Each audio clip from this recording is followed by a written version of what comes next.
అండి పెసరపప్పు మామిడికాయ కర్రీ చేసుకుందామా. చేసే విధానం: కప్పు పెసరపప్పు, ఒక మామిడికాయని చిన్న చిన్న ముక్కలుగా కట్ చేసి పక్కన పెట్టుకోండి. స్టవ్ మీద ప్యాన్ ఎట్టి ఇలా పెసరపప్పు వేసి ఎర్రగా వేపుకొని ఒకసారి కడుక్కొని కుక్కర్లో వేసుకోండి. వేసుకున్నాక పసుపు, ఒక ఉల్లిపాయ ముక్కలు, 4 పచ్చిమిర్చి, చిన్న చిన్నగా కట్ చేసుకున్న మామిడికాయ ముక్కలు, కొంచెం కారం వేసి తగినంత వాటర్ వేసి కుక్కర్కి మూత పెట్టి 4 విజిల్ అయ్యాక దింపుకోండి. పక్కన పోపు పెట్టుకోండి.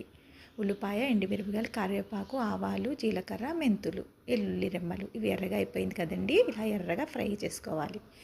ఇప్పుడు కుక్కర్ 4 విజిల్ అయ్యాక దింపేసి ఇలా పప్పు ఉడికిపోయింది కదండి.